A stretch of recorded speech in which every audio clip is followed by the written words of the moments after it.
نحمدہ ونصلی ونسلم علی سیدنا و مولانا محمد رسولہ النبی الامین المکین الحنین الکریم الرؤوف الرحیم.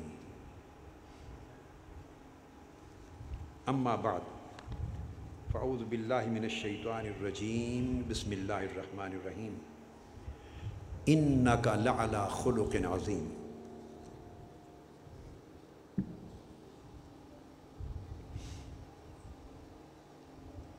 معزز مشائخ علماء کرام، معتکفین و معتکفات اور دنیا بھر کے سامعین و سامعات اور ناظرین و ناظرات، ہمارا موضوع تسلسل سے اس عشرہ رمضان المبارک میں اخلاق حسنہ رہا. میں نے آپ کو سمجھایا کہ اخلاق حسنہ یعنی خوبصورت اخلاق، خوبصورت برتاؤ، خوبصورت دل، خوبصورت زبان، نرم اور کھلا ہوا چہرہ اور طبیعت کی کشادگی، دوسروں کے لیے نرمی اور شفقت، یہ دین کی اصل روح ہے. یہ دین کی اصل روح ہے. اگر ہم اپنی طبیعتوں میں، اپنے مزاجوں میں، اپنے اخلاق میں، اپنے برتاؤ میں یہ خوبیاں پیدا نہیں کر سکتے تو یاد رکھ لیں کہ اللہ رب العزت ہماری عبادتوں کا، ہماری نمازوں کا، ہمارے روزوں کا، ہمارے سجود اور رکوع کا وہ محتاج نہیں ہے. ہمارے سجدوں سے، روزوں سے، نمازوں سے نہ اس کی کبریائی میں اضافہ ہوتا ہے، اور اگر ساری روئے زمین پہ بسنے والے لوگ عبادت کرنا، طاعت کرنا، نماز پڑھنا، روزہ رکھنا چھوڑ دیں تو اللہ رب العزت کی شان کبریائی میں نہ کوئی کمی واقع ہوتی. وہ بے نیاز ہے. اس نے ہمیں یہ احکام اس لیے دیے ہیں کہ طاعت کے اور عبادت کے طریق سے ہمارے اخلاق سنور جائیں، ہمارا من سنور جائے، ہمارے دل نرم ہو جائیں، ہمارے چہروں پر نرمی اور کشادگی آ جائے، دوسروں کے لیے ہمارے دل کھل جائیں، اللہ کی مخلوق کے لیے ہمارے دلوں میں شفقت، محبت آ جائے، دلوں میں سخاوت آ جائے، ہمارے نفس جو ہیں ان سے کدورت دور ہو جائے. اگر یہ خوبیاں پیدا نہیں ہوتی تو طاعات اور عبادات بیکار ہیں.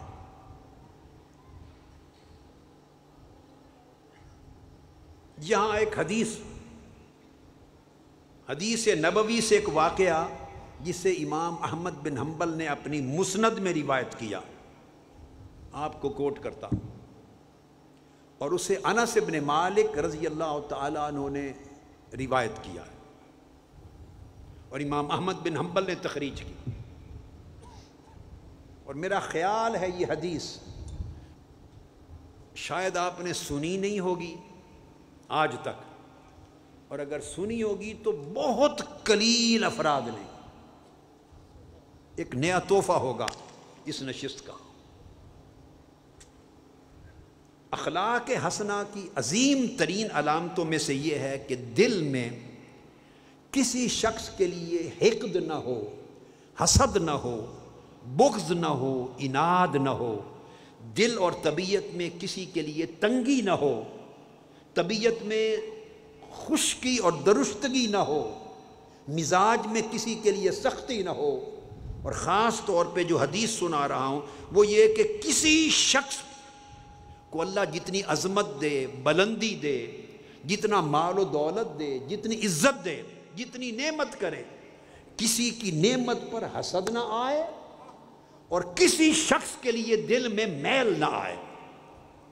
دل اس طرح صاف اور شفاف ہو جائیں، دل اس طرح اجلے ہو جائیں.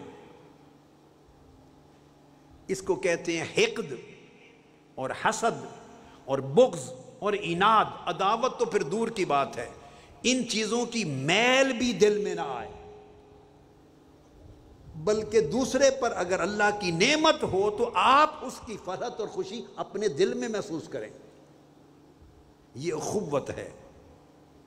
انس بن مالک رضی اللہ تعالیٰ عنہ روایت کرتے ہیں، کنا جلوسا مع رسول اللہ صلی اللہ علیہ وآلہ وسلم فقال یطلع الآن علیکم رجل من اہل الجنہ۔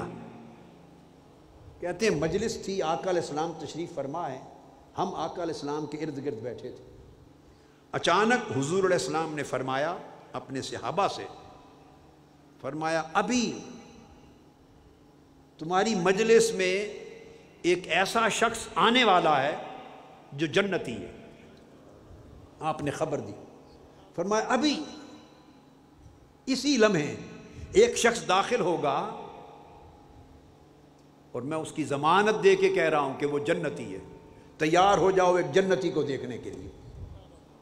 انس بن مالک رضی اللہ تعالیٰ عنہ فرماتے ہیں کہ ہم نے ایک بات سنی، ہر کسی کی نگاہ دروازے کی طرف لگ گئی۔ ایک شخص داخل ہوا، عجیب سادہ سا دیہاتی سا آدمی لگتا تھا، اس نے اپنے جوتے ہاتھ میں پکڑے ہوئے، جوتے ہاتھ میں پکڑے ہوئے اور مجلس مصطفیٰ میں اندر آ گیا۔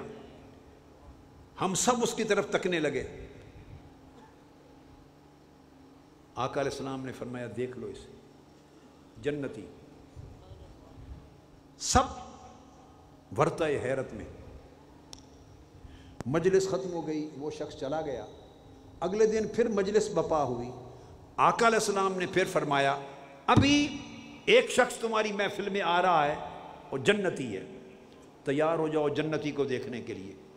اب دیکھنے لگے کہ آج کون آتا ہے، دروازہ کھلا، وہی شخص پھر اندر آ گئے۔ سب تکتے رہ گئے، مجلس برخاست ہوئی۔ تیسرے دن پھر ہم آقا علیہ السلام کے حضور میں بیٹھے، آقا علیہ السلام نے وہی کلمات پھر دہرائے، ابھی اسی لمحے ایک جنتی داخل ہونے والا ہے۔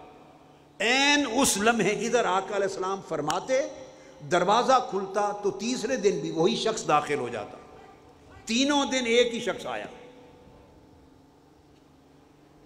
حضرت عبداللہ بن عمرو رضی اللہ تعالیٰ عنہ فرماتے ہیں اس حدیث کے واقعہ میں کہ میرے دل میں بڑا شوق ہوا کہ اس شخص کا عمل کیا ہے کہ آج 3 دن سے آقا علیہ السلام فرما رہے ہیں کہ ابھی جنتی آ رہا ہے اور بدل کے کوئی دوسرا شخص نہیں آیا، ہر روز یہی آتا ہے۔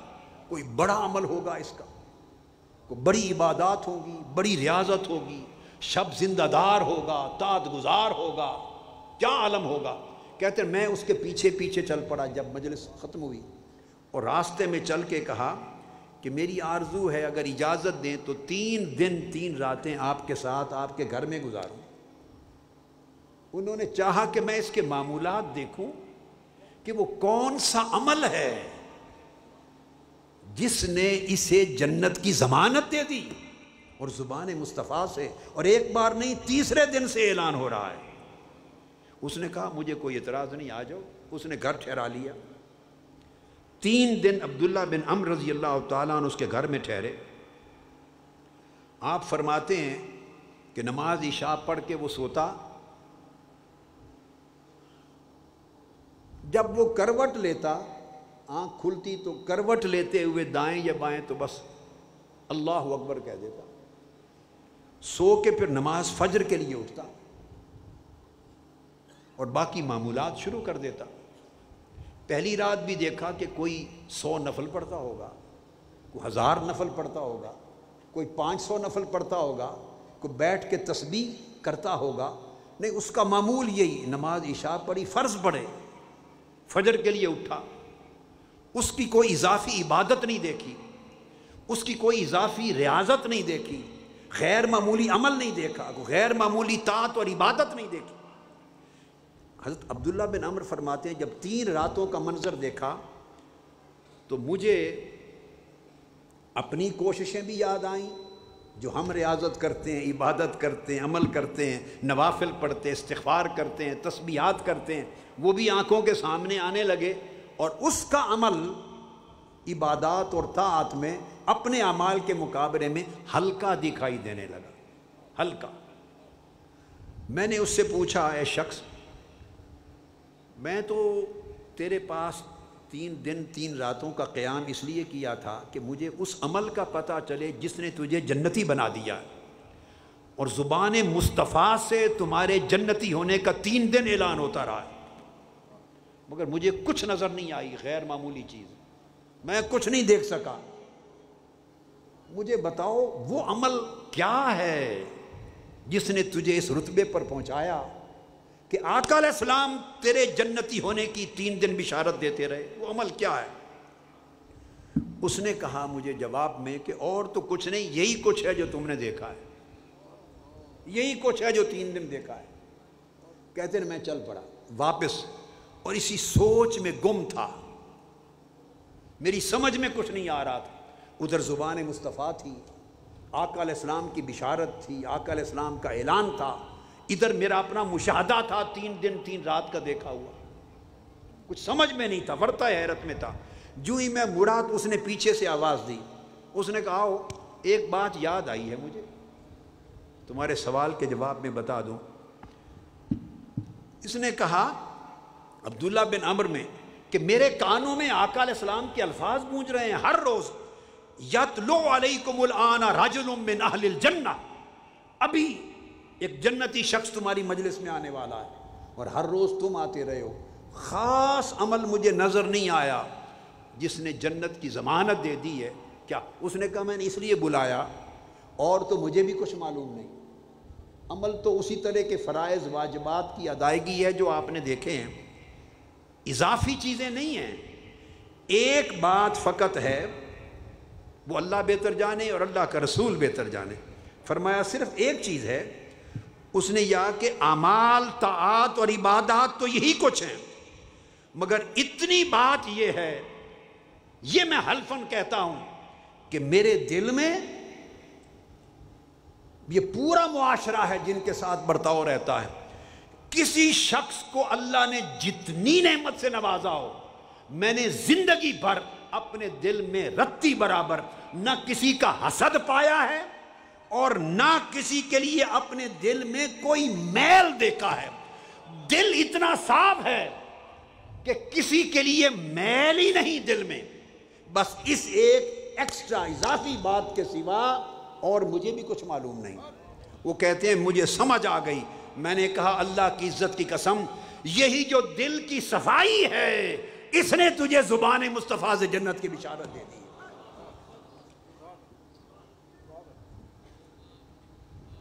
ایک بات یاد رکھ لیں، کوئی شخص دنیا میں نہیں جو یہ دعویٰ کر سکے کہ میری یہ نماز 100% مقبول ہے۔ ہم نماز پڑھتے ہیں، اللہ کے امر پہ چھوڑ دیتے ہیں، اس کی منشا پر، اس کی مشیت پر، وہ چاہے قبول کر دے چاہے قبول نہ کرے۔ ہم روزے رکھتے ہیں، حج کرتے ہیں، زکوٰۃ دیتے ہیں، اعمال کرتے ہیں، کسی چیز پر قبولیت کی ضمانت نہیں ہے الا یہ کہ دل صاف ہو جائیں، دل صاف ہو جائیں۔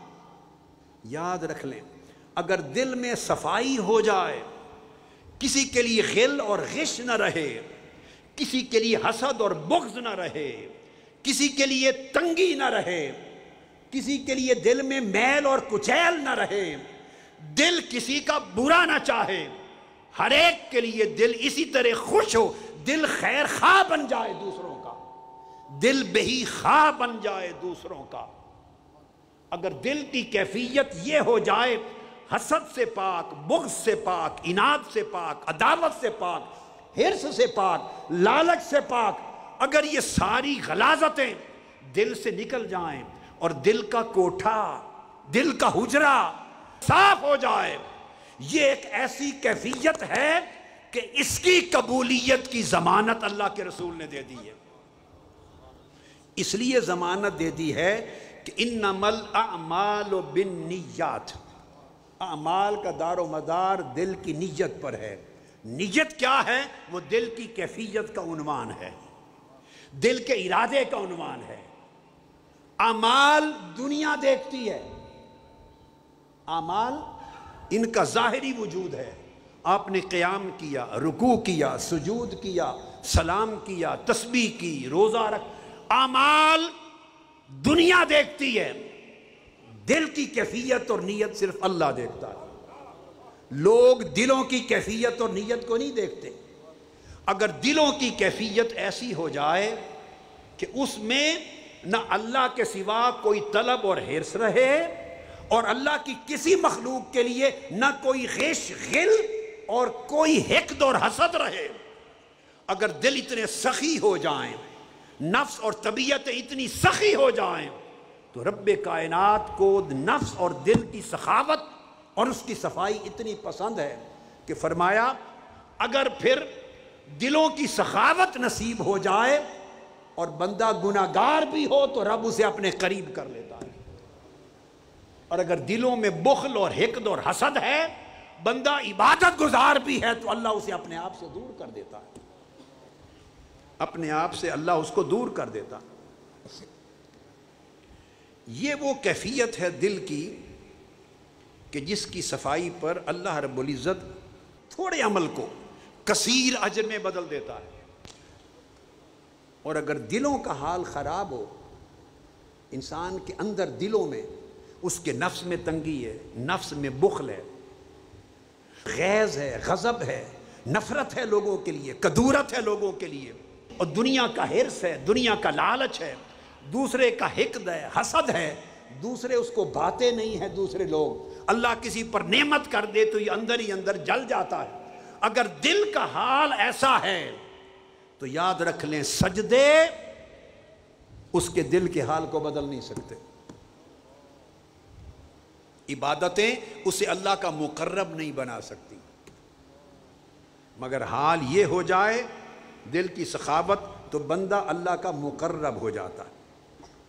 یہ ایک طبیعت کی سخاوت ہے جو میں بات سمجھا رہا ہوں، یہ طبیعت کی سخاوت ہے، یعنی نفس اور دل گوارا ہی نہیں کرتا۔ اگر کسی دل میں اللہ بس جائے، دل کی لو اللہ کے ساتھ لگ جائے اور دل خالصتاً اللہ کے ساتھ جڑ جائے، اب وہ شخص کیسے گوارا کرے گا کہ اس میں کوئی پلیدی آ جائے؟ اور اس کو دوسرے اینگل سے دیکھیں، اگر آپ کے گلاس میں، پیالے میں، برتن میں تھوڑی سی بھی غلاظت ہو اور کوئی اس پیالے میں دودھ ڈال دے، شربت ڈال دے، لو افطار کر لو، پی لو، آپ پیئیں گے؟ جتنے پیاسے بھی ہیں، جس برتن میں غلاظت ہوتی ہے اس میں اعلیٰ سے اعلیٰ مشروب آپ نہیں پیتے، آپ اس برتن میں مشروب نہیں ڈالتے، ڈالتے ہیں؟ اس برتن میں آپ دودھ نہیں ڈالتے، اس برتن میں پانی نہیں ڈالتے جس میں غلاظت ہو۔ آپ نے پانی بھی پینا ہو تو برتن کو صاف مانگتے ہیں، تو جب آپ برتن میں پانی ڈالنے کے روادار نہیں ہیں، پانی جس برتن میں غلاظت ہو، تو دل کے برتن میں غلاظت ہو تو رب اپنی محبت کیسے ڈالے گا؟ جس دل کے برتن میں غلاظت ہو، حرص کی، حقد کی، حسد کی، بغض کی، تنگی کی، رب اس میں اپنی معرفت کیسے ڈالے گا؟ رب اس دل کے اندر اپنا ذکر کیسے ڈالے گا؟ اس دل میں اللہ پاک اپنا نور کیسے اتارے گا؟ یاد رکھ لیں دو چیزیں اکٹھی نہیں رہ سکتی، ظلمت اور نور، اندھیرا اور روشنی۔ یا رات ہوگی پھر اس وقت دن نہیں ہوگا، اگر دن ہوگا تو اس وقت میں رات نہیں ہوگی۔ ایسا نہیں ہو سکتا کہ ایک ہی وقت میں دن کا اجالا بھی ہو اور رات کا اندھیرا بھی ہو، یہ دو متضاد چیزیں ہیں۔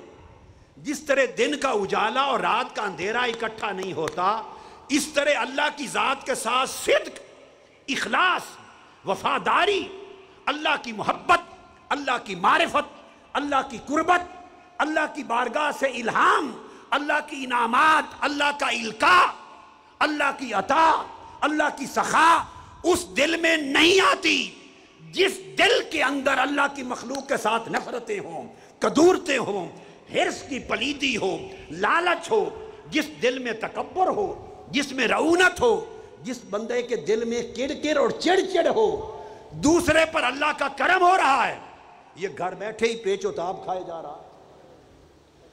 جو دل دوسروں کے عیب تلاش کرتا ہے، عیب تلاش کرنے والے کے دل میں اللہ خیر نہیں اتارتا، خیر نہیں اتارتا۔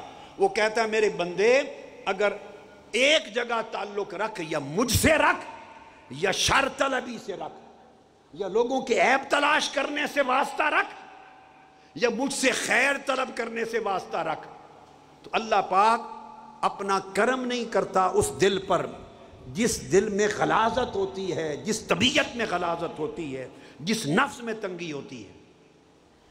چونکہ اللہ اگر کسی کے دل میں اپنا نور دے دے تو وہ تو زمین و آسمان کی وسعتیں بھی اس دل کے مقابلے میں تنگ ہو جاتی ہیں۔ یہ نفس کی سخاوت ہے، یہ دلوں کی وسعت ہے، یہ نفس کی پاکیزگی ہے، یہ دلوں کی پاکیزگی اور طہارت ہے، اور یہ مزاج کی وسعت اور سخاوت ہے، جس میں کسی شخص کے عیب کو دیکھنے کی گنجائش نہیں رہتی۔ اور جب آپ کسی کا عیب دیکھتے نہیں، اس کی علامت کیا ہے؟ آپ کسی کا عیب نہیں دیکھتے تو یہ ماتھے پر تو نہیں لکھا ہوا ہوتا، اس کی علامت سن لیں۔ دل کا جو حال ہے اس کی عکاس بندے کی زبان بھی ہوتی ہے، بندے کا چہرہ بھی ہوتا ہے، ظاہر باطن کا عکاس ہے۔ کون عیب جوئی کرتا ہے، کون حقد اور حسد اور بغض رکھتا ہے، کون نہیں، اس کی زبان کو دیکھیں۔ اگر تو وہ دوسرے پر طعن و تشنیع کرتا ہے، دوسرے کی عیب جوئی کرتا ہے، دوسروں کی برائیاں نکالتا، برائیاں بیان کرتا ہے، دوسروں کے نقص بیان کرتا ہے، اس کا مطلب یہ ہے کہ اسے ابھی بندوں کی برائی سے غرض ہے، اپنے باطن کی اچھائی سے غرض نہیں ہے۔ اگر اس کا دل صاف ہوگا تو اس کی زبان صاف ہوگی۔ آقا علیہ الصلوۃ والسلام نے فرمایا لا یستقیم ایمان عبد حتی یستقیم قلبہ ولا یستقیم قلبہ حتی یستقیم لسانہ۔ کسی شخص کا ایمان پختہ نہیں ہوتا، کامل نہیں ہوتا جب تک اس کا دل استقامت پہ نہ آ جائے، اور دل استقامت پہ نہیں ہوتا جب تک اس کی زبان استقامت پہ نہ آ جائے۔ زبان کی صفائی دل کی صفائی کی آئینہ دار ہے۔ جن لوگوں کے دل صاف ہو جاتے ہیں، آپ سال ہا سال ان کی مجلس میں بیٹھے کسی کی غیبت نہیں سنیں گے، کسی کا عیب نہیں سنیں گے، کسی کی برائی نہیں سنیں گے، کسی پر تہمت نہیں لگائیں گے، کسی کا نقص بیان نہیں کریں گے۔ جس زبان پر کسی کا نقص نہیں آتا سمجھ لیں وہ دل نقص سے پاک ہے۔ جس کی زبان پر کسی دوسرے شخص کا عیب نہیں آتا سمجھو اس کا اپنا دل عیب سے پاک ہے۔ جس شخص کی زبان دوسرے پر کیچڑ نہیں اچھالتی سمجھو اس کے دل میں کیچڑ نہیں، صاف اور اجلا دل ہے۔ تو جس گھر کو، کوٹھے کو اللہ صاف دیکھتا ہے اسی کوٹھے کا مہمان بنتا ہے، اسی دل کا مہمان بنتا ہے، اس دل میں قیام کرتا ہے، اس دل میں قیام کرتا ہے۔ اور جس دل میں اللہ قیام کر جائے کعبہ اس دل کا طواف کرتا ہے۔ جو دل اللہ کا مسکن ہو جائے کعبۃ اللہ اس دل کا طواف کرتا ہے۔ یہی بات مولانا روم نے کہی کہ جس شخص کا دل صاف اور ستھرا ہو جائے اس کے دل کو تھام لے، وہ اللہ کا مسکن ہے۔ اور جس کا دل اللہ کا مسکن بن جائے، تم کعبے کے طواف کو جاتے ہو اور کعبہ ایسے لوگوں کے دلوں کا طواف کرتا ہے۔ کیوں؟ وہ دل اللہ کا مسکن ہے۔ پھر طبیعت بدل جاتی ہے، برتاؤ بدل جاتا ہے، طرز زندگی بدل جاتا ہے، طرز فکر بدل جاتا ہے، بندہ سر تا پا سخاوت بن جاتا ہے، سر تا پا سخاوت ہو جاتا ہے، سر تا پا جود و عطا ہو جاتا ہے، سر تا پا عفو و درگزر ہو جاتا ہے، وہ بندہ سخی ہوتا ہے، وہ جواد ہوتا ہے۔ سیدنا مولا علی المرتضیٰ کرم اللہ وجہ الکریم ایک روز رو رہے ہیں، امام ابو القاسم القشیری روایت کرتے ہیں الرسالہ میں کسی نے پوچھا فقیل لہو ما یبکیک، اے مولا کائنات آپ کو کیا چیز رلا رہی ہے، کیوں رو رہے ہیں؟ اب دیکھیے کہ دلوں کا حال کس طرح بدلتا ہے، سوچ کس طرح بدلتی ہے، طرز فکر کیسے بدلتا ہے، زاویہ عمل کیسے بدلتا ہے۔ پوچھا کیوں رو رہے ہیں؟ فرمایا اس لیے فقال لم یأتنی ضیف منذ 7 ایام، آج 7 دن ہو گئے میرے گھر کوئی مہمان نہیں آیا، اس لیے رو رہا ہوں۔ آج 7 دن ہو گئے میرے گھر کوئی مہمان نہیں آیا۔ پھر اس نے پوچھا، پوچھنے والے نے، میں اس سے کیا سمجھوں، رونا کیوں آیا؟ فرمانے لگے وَأَخَافُ أَن يَكُونَ اللَّهُ تَعَالَى قَدْ أَهَانَنِي، مجھے ڈر لگنے لگ گیا ہے کہ کہیں میں اللہ کی نگاہ میں گر تو نہیں گیا، اللہ کی نگاہ میں گر تو نہیں گیا کہ اس نے کوئی مہمان میرے گھر نہیں بھیجا۔ شاید اللہ کی ذات سمجھتی ہے کہ میرے دل میں اتنی سخاوت نہیں رہی جس سخی کے پاس اللہ نے اپنا مہمان بھیجنا تھا۔ سیدنا فاروق اعظم رضی اللہ تعالیٰ عنہ فرماتے ہیں کہ صحبت رسول نے اور تربیت رسول نے ہمارے دلوں کا حال اس طرح بدل دیا تھا، ہماری زندگی کا طرز، ہماری سوچیں، ہمارے معاملات، ایک دوسرے کے ساتھ برتاؤ اتنے بدل دیے تھے کہ سیدنا فاروق اعظم رضی اللہ تعالیٰ عنہ فرماتے ہیں کہ اگر کسی ایک شخص کے گھر کبھی کوئی بکری ذبح کرتا اور اس کا بکری کا گوشت یا بکری کا سر کسی کے گھر تحفہ بھیجتا تو ہر طرف غربت تھی، فاقہ تھا، وہ گھر والا پڑوسی کو، اگلے گھر کو وہ تحفہ بھیج دیتا، خود بھوکا رہتا۔ وہ فقر اور فاقے میں مبتلا گھر والے اس تحفے کو اگلے گھر میں بھیج دیتے۔ یہ امام غزالی نے احیاء علوم الدین میں سیدنا فاروق اعظم سے روایت کیا۔ وہ اس گھر پہنچتا تو اگلے گھر بھیج دیتے، حتیٰ کہ 7 گھروں کا چکر لگا کر کسی کو خبر نہیں ہوتی تھی کہ چلا کہاں سے ہے، وہی بکری کا سر پہلے گھر میں واپس آ جاتا۔ یعنی لوگ سخی اتنے ہو گئے تھے کہ بھوک اور فاقہ بھی ان کی طبیعت کو فقیر نہیں بناتا تھا۔ ہائے ہائے، فقر اور فاقہ انتہا درجے کا بھی ہوتا مگر طبیعتیں غنی رہتی تھی، کئی دنوں کا فاقہ بھی ہوتا مگر طبیعتیں سیراب رہتی تھی، کھانے کو کچھ نہ ہوتا تب بھی ان کے مزاج غنی رہتے تھے۔ کیوں غنی رہتے تھے؟ کہ ان کا توکل اسباب دنیا پہ نہ تھا، غنی اس لیے تھے کہ ان کے دلوں میں رب بستا تھا۔ جس دل میں رب بستا ہے اس جیسا کوئی غنی نہیں کائنات میں، چونکہ رب ساری کائنات کو غنی کرنے والا جب خود کسی کے دل میں آ جائے، اس دل کے اندر فقر کیسا، اس دل میں محتاجی کیسی۔ حر بن کثیر الکندی روایت کرتے ہیں، یعنی طبیعتوں میں یہ سخاوت آ گئی تھی۔ کہتے ہیں کہ میں نماز پڑھ کے نکلا امام حسین علیہ السلام کے ساتھ مسجد سے، اور آپ کے ساتھ ساتھ چل پڑا، اور چلتے چلتے آپ کا گھر آ گیا بنی تمیم میں۔ جب میں آپ کے دروازے تک پہنچا تو آپ نے دیکھا کہ یہ بندہ چلتا ہوا میرے گھر آ گیا، تو میں مڑنے لگا واپس تو آپ نے مجھے پکڑ لیا، امام علی مقام علیہ السلام۔ فرمایا واپس نہ جاؤ۔ میں نے کہا حضور میں تو بس ایسے آپ کے ساتھ آیا۔ تو فرمایا نہیں، کھانا کھا کے جاؤ۔ اندر لے گئے مجھے، فرمایا کھانا منگوایا، مجھے کھانا کھلایا، اس کے بعد خوشبو منگوائی، مجھے دی خوشبو لگا لو، میں نے خوشبو لگا لی۔ پھر اس کے بعد اپنا مسلح اٹھایا، اس کے نیچے سے تھیلا نکالا، مجھے دیا، لے جاؤ اس سے ضرورتیں پوری کرنا۔ میں وہ تھیلا لے کے گھر آیا، گھر آ کر گنے تو 500 درہم تھے اس تھیلی میں۔ صرف ان کے ساتھ چند قدم چل کے ان کے دروازے تک گیا، طلب بھی نہیں کی، کوئی حاجت نہیں رکھی، بغیر مانگنے کے جھولی بھر کے روانہ کی۔ یہ سخاوت مال سے نہیں آتی، یہ سخاوت حال سے آتی ہے۔ یہ سخاوت مال سے نہیں آتی، مالدار ہو کے بھی بخیل ہوتا ہے۔ یہ سخاوت حال سے آتی ہے۔ دوستو جب دل سخی ہو جاتے ہیں تو بھلے ایک لقمہ بھی پاس نہ ہو تو بندے کا کرم تھمتا نہیں ہے۔ یہ ان کے کرم تھے، یہ ان کی سخاوت تھی۔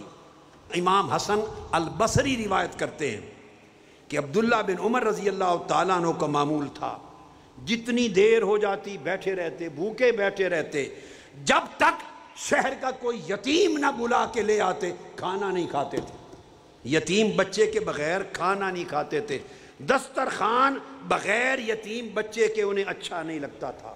یہ عبداللہ بن عمر رضی اللہ تعالیٰ، کیونکہ آقا علیہ السلام نے تعلیم یہ دے رکھی تھی۔ میں جوڑ کے چند ایک گوشوں کو، متفرق گوشوں کو ایک کر کے بتا رہا ہوں چونکہ آخری نشست۔ تربیت یہ کر رکھی تھی آقا علیہ السلام نے۔ صحیح مسلم میں حدیث ہے، فرماتے تھے طعام الواحد یکفی الاثنین و طعام الاثنین یکفی الاربع و طعام الاربعۃ یکفی الثمانیہ۔ یہ ذہن بنا رکھے تھے، یہ تربیت مصطفیٰ تھی۔ فرماتے تھے لوگوں، ایک شخص کا کھانا دو کو زندہ رکھنے کے لیے کافی ہے، دو کا کھانا چار کو زندہ رکھنے کے لیے کافی ہے، اور چار کا کھانا 8 لوگوں کو زندہ رکھنے کے لیے کافی ہے۔ 8 لوگوں کو زندہ رکھنے کے لیے کافی ہے۔ اب جب تربیت یہ ہو تو پھر کوئی ضرورت مند کے بغیر کھانا ہی کیوں کھائے؟ یعنی ان کے زاویہ نگاہ بدل دیے تھے، ان کی طرز زندگی بدل دی تھی۔ ہم ان امور کو، ان معاملات کو، اس طرز زندگی کو دین کا اور عبادت کا اور ایمان کا حصہ ہی نہیں سمجھتے، حالانکہ ایمان کا مغز یہی ہے، دین کا مرکز و محور یہ ہے۔ ایک سفر ہے، صحیح مسلم میں حدیث ہے، آقا علیہ السلام نے دیکھا بعض لوگوں کے پاس سواریاں ہیں، بعض پیدل ہیں، بعضوں کے پاس کھانا پینا ہے، بعضوں کے پاس نہیں ہے۔ اب تلقین ہر لمحے یہ ہوتی ہے۔ آقا علیہ السلام نے فرمایا من کان عنده فضل زاد فلیعد بہ علی من لا زاد لہ ومن کان عنده فضل ظہر فلیعد بہ علی من لا ظہر لہ وذاکر من اصناف المال ما ذاکر حتی ظننا انہ لا حق لأحد منا فی الفضل۔ آقا نے فرمایا تم میں سے جس شخص کے پاس ضرورت سے زائد کھانا پینا ہے وہ لوٹا دے، اسے لوٹا دے۔ کیا لفظ فرمائے؟ فَلْيَعُدْ بِهِ، وہ لوٹا دے اسے جس کے پاس ضرورت کا کھانا نہیں، اور فرمایا جس کے پاس ضرورت سے زائد سواری ہے وہ لوٹا دے اسے جس کے پاس اپنی ضرورت کی سواری نہیں۔ یعنی یہ ہے ذہن سازی، یہ ہے تربیت، یہ ہے دینداری۔ یہ نہیں فرمایا کہ وہ دے دے جس کے پاس ضرورت کا کھانا اور سواری نہیں۔ چونکہ اگر فرماتے دے دے تو دینے کا معنی یہ بھی ہوتا ہے کہ ہے تو آپ کا، اسے دے دے، یہ احسان بنے گا۔ یہ احساس بھی نہیں ہونے دیا کہ دینے والا یہ خیال بھی لائے کہ یہ میرا احسان ہے اس محتاج پر۔ فرمایا فَلْيَعُدْ بِهِ، لوٹا دے اسے۔ ذہن یہ بنایا کہ جس کے پاس زائد دولت ہے، زائد ضروریات زندگی ہیں اور سامان آسائش ہے، وہ لوٹا دے اسے جس کے پاس ضرورت کی چیزیں نہیں۔ مطلب یہ ہے کہ یہ نظام کی خرابی ہے، یہ تقسیم میں خرابی ہے، نظام مبنی پر انصاف نہیں، یا آپ کے معاملات میں کوئی نقص ہے۔ یہ حق بھی انہی کا تھا جو محروم ہیں، وہ چھن کر آپ کے پاس آ گیا۔ لہذا لوٹا دے کا مطلب یہ ہے احسان نہ کر دے کر، یہ سمجھ اسی کا ہے، غلطی سے آپ کے پاس آ گیا، اس کا حق اس کو لوٹا دے۔ دو بھی مگر دے کر یہ بھی نہ سمجھو کہ میں نے دیا ہے، میں بھی نکال دو۔ اب یہ آقا علیہ السلام ذہن سازی فرماتے، اس طرح کی طبیعت فرماتے، تربیت۔ اور صحیح مسلم میں یہ بھی حدیث ہے، آقا علیہ السلام نے فرمایا، اور صحیح بخاری میں متفق علیہ، ابو موسیٰ اشعری رضی اللہ تعالیٰ عنہ روایت کرتے ہیں، فرمایا یہ جو اشعری قبیلے کے لوگ ہیں نا، اشعری ایک قبیلہ تھا، فرمایا فہم منی وانا منہم، وہ مجھے اتنے اچھے لگتے ہیں کہ وہ مجھ سے ہیں اور میں ان میں سے ہوں۔ اشعری قبیلے کے لوگ مجھ سے ہیں اور میں ان میں سے ہوں۔ صحابہ کرام نے پوچھا یا رسول اللہ، ان کا قبیلہ اور آپ کا قبیلہ اور، آپ ان میں سے کیسے اور وہ آپ میں سے کیسے؟ فرمایا ایک عمل کے باعث، اور وہ فرمایا قل طعام عیالہم بالمدینہ جمعوا ما کان فی صوب واحد ثم اقتسموا بینہم فی اناء واحد بالسویہ۔ فرمایا ان کے ایک عمل نے انہیں میرے اتنے قریب کر دیا ہے کہ میں محسوس کرتا ہوں وہ مجھ سے ہیں، میں ان سے ہوں۔ وہ عمل کیا ہے؟ فرمایا جب ان کے قبیلے میں کسی شخص کے پاس کھانا پینا ضروریات زندگی ختم ہو جاتی ہیں، وہ سارے قبیلے والے اپنا سارا کچھ ایک کپڑے میں اکٹھا کر لیتے ہیں، ہر گھر والا لے آتا ہے، ایک کپڑے میں اکٹھا کر کے ایک برتن لے لیتے ہیں اور برابری کے ساتھ ساروں میں تقسیم کر دیتے ہیں۔ جس کے پاس ہوتا ہے وہ انہیں بانٹ دیتے ہیں برابری کے ساتھ، جن کے پاس نہیں ہوتا۔ ان کا یہ سخاوت نفس کا عمل، باہمی تعاون کا عمل اور نفس اور دل کی سخاوت کا عمل، اس نے انہیں میرے اتنا قریب کر دیا ہے کہ محسوس کرتا ہوں وہ مجھ سے ہیں اور میں ان سے ہوں۔ یہ کیفیت دلوں کے حال سے نصیب ہوتی ہے، سخاوت نفس اور سلامتی صدر سے اور دلوں کی صفائی سے نصیب ہوتی ہے۔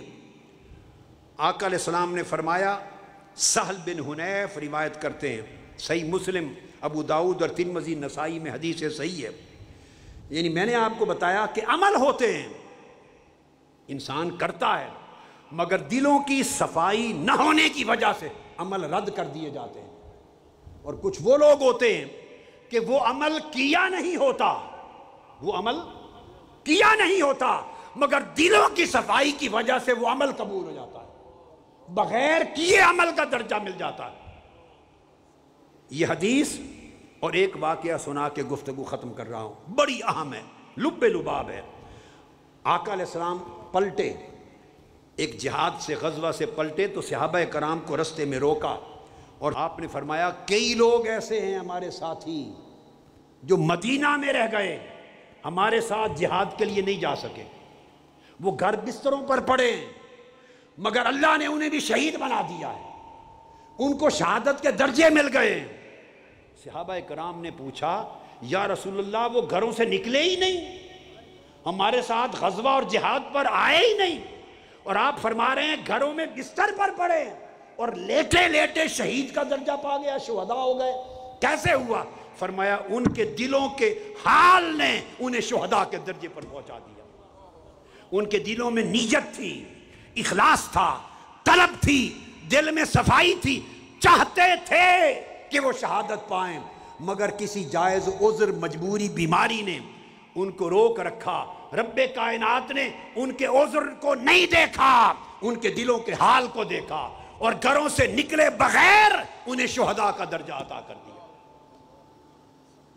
اور حدیث پاک ہے، سہل بن حنیف کی روایت، آقا علیہ السلام نے فرمایا من سأل اللہ الشہادۃ بصدق، جو شخص دل کی صفائی کے ساتھ اور دل کی سچائی کے ساتھ، ہم سچائی سے محروم ہیں، ہماری زبان میں بھی جھوٹ، ہمارے دلوں میں بھی جھوٹ، جو شخص زبان سے کچھ کہتا ہے اور اندر سے وہ نہیں، یہ سب سے بڑا جھوٹا، یہ ریاکاری ہے۔ آقا نے فرمایا وہ سچے دل سے شہادت چاہتے تھے، کسی عذر اور مجبوری کی وجہ سے آ نہیں سکے، فرمایا بلغہ اللہ منازل الشہداء وان مات علی فراشہ، ان کی موت گھر میں بستر پر ہی کیوں نہ آ جائے، اللہ پاک ان کا نام شہداء میں لکھتا ہے۔ یہ حدیث صحیح ہے، صحاح ستہ کی، صحیح مسلم، ابو داؤد، ترمذی، نسائی، ابن ماجہ کی، وہ شہداء۔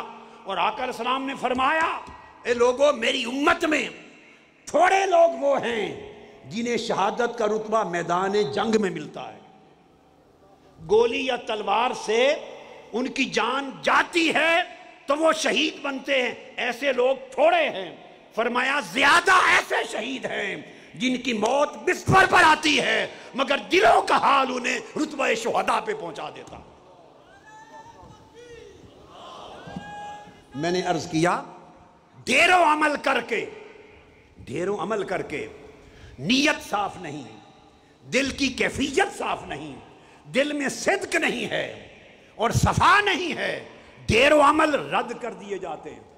اور ایک طرف یہ ہے کہ حضرت شقیق بلخی حج پہ جانے لگے، تیاری ہو گئی، قافلہ تیار ہو گیا، ہر طرف بلخ افغانستان کا شہر، لوگوں کو خبر ہوگی کہ حضرت شقیق بھی جا رہے ہیں، بڑے لوگ تیار ہو گئے کہ شقیق بلخی کی معیت میں سنگت میں حج کریں گے۔ جب حج پہ روانگی کا دن آیا، حضرت شقیق بلخی نے معذرت کر دی کہ میری کچھ مجبوری بن گئی، میں نہیں جا سکتا۔ تانا زنی ہونے لگی، چے میں گوئیاں ہونے لگی، طرح طرح کی باتیں، جتنے منہ اتنی باتیں ہونے لگی۔ کسی نے کہا کوئی سودا خرید لیا ہوگا، کسی نے کہا کاروبار میں پیسے انویسٹ کر دیے ہوں گے، کسی نے کچھ کہا، کسی نے کچھ کہا، کسی نے کہا توفیق نہیں ہے، اللہ کا گھر تو اللہ بلاوا دے تو بندہ جاتا ہے، اللہ نے بلایا ہی نہیں۔ طرح طرح کی باتیں ہونے لگیں۔ حضرت شقیق بلخی تک ہر بات پہنچتی مسکرا دیتے، ہر بات پہنچتی مسکرا دیتے۔ حجاج مکہ پہنچ گئے، حج ہو گیا۔ انہی میں سے ایک ولی اللہ جو اس قافلے میں گیا تھا، وہ رات کو خواب دیکھتا ہے، عرفات میں خواب دیکھتا ہے۔ خواب میں ملائکہ بیٹھے ہیں، ان کی مجلس ہے، اور ملائکہ سے کوئی پوچھتا ہے، گفتگو ہوتی ہے کہ اس سال کتنوں کا حج قبول ہوا اور کتنوں کا نہیں۔ ملائکہ جواب دیتے ہیں کہ اس سال اللہ رب العزت نے سب کا حج قبول کر لیا، کسی کا حج رد نہیں ہوا، سب کے حج قبول ہو گئے۔ سائل پوچھتا ہے ملائکہ سے، یہ کیسے ہوا؟ سب کے حج قبول ہو گئے۔ انہوں نے کہا شقیق بلخی کے حج کے صدقے۔ فرشتوں نے جواب دیا شقیق بلخی کے حج کے صدقے سب کے حج قبول ہو گئے۔ وہ اٹھا، اس نے سمجھا کہ کہیں چپکے سے آ نہ گئے ہوں، پھر خبر لی تو پتہ چلا نہیں، وہ تو نہیں آئے۔ حیرت زدہ وہ اللہ کے ولی واپس جب بلخ پہنچے، سیدھا ان کے گھر کہ شقیق بلخی مبارک ہو، ہزاروں لاکھوں لوگوں کا حج آپ کے حج کے صدقے قبول ہو گیا، اور ہمیں علم ہے کہ آپ تو حج پر گئے ہی نہیں، یہ کیسے ہو گیا؟ اب راز بتا دو، کیا ماجرا بنا کہ آپ نہیں گئے؟ انہوں نے کہا میں تیار تھا جس صبح حج پہ جانے کے لیے، تو میں نے ایک خاتون کو دیکھا، ایک جانور مر گیا تھا، اس کو دیکھا کہ چھری لے کے اس کا گوشت کاٹ کے گھر لے گئی، مردار کا گوشت، حرام گوشت۔ میں چھپ چھپ کے اس کے پیچھے ہو لیا، وہ گھر گئی تو اس کو پکانے لگی ہنڈیا میں اپنے بچوں کو کھلانے کے لیے۔ میں نے دروازہ کھول لیا، میں نے پوچھا خاتون یہ کیا کر رہی ہو؟ اس نے کہا آج 7 دن سے میرے بچے چھوٹے چھوٹے سارے گھر والے بھوکے ہیں، ہم فاقے میں ہیں، ہم اب سوائے مر جانے کے اور کوئی راستہ نہ تھا۔ تو ہم نے کہا اللہ معاف کر دے گا، تو میں یہ مردار کا گوشت لا رہی ہوں کہ ہم مریں یا جیئیں بچوں کو تو کچھ مل جائے۔ شقیق بلخی نے اپنے حج کا زاد سفر سارا خرچہ اس خاتون کو دے دیا کہ تو رزق حلال کھا، اللہ نے توفیق دی حج بعد میں کر لوں گا۔ غریب پروری اور دوسرے کے لیے سخاوت کے عمل سے نہ صرف اپنا حج قبول ہوا بلکہ لاکھوں لوگوں کا حج مبرور ہو گیا۔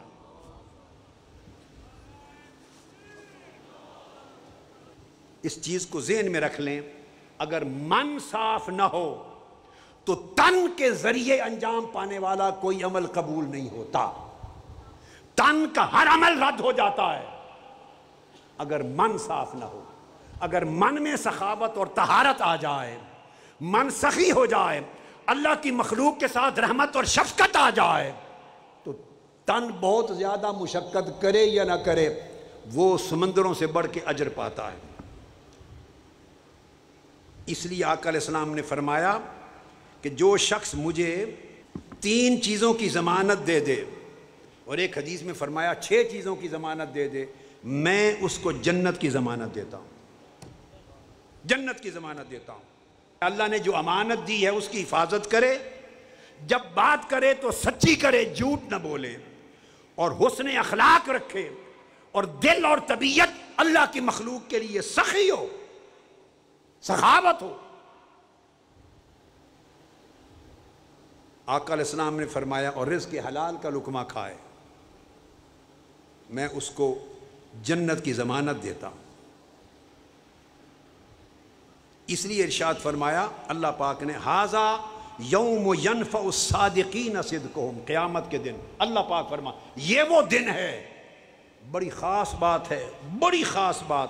قرآن مجید سورہ المائدہ آیت نمبر 119، یہ نہیں فرمایا اس آیت کریمہ میں کہ یہ وہ دن ہے کہ نمازیوں کو ان کی نمازیں فائدہ دیں گی، نہیں فرمایا۔ آقا علیہ السلام نے فرمایا اللہ کی عزت کی قسم کوئی شخص اپنے اعمال کی بنیاد پر بخشا نہیں جائے گا۔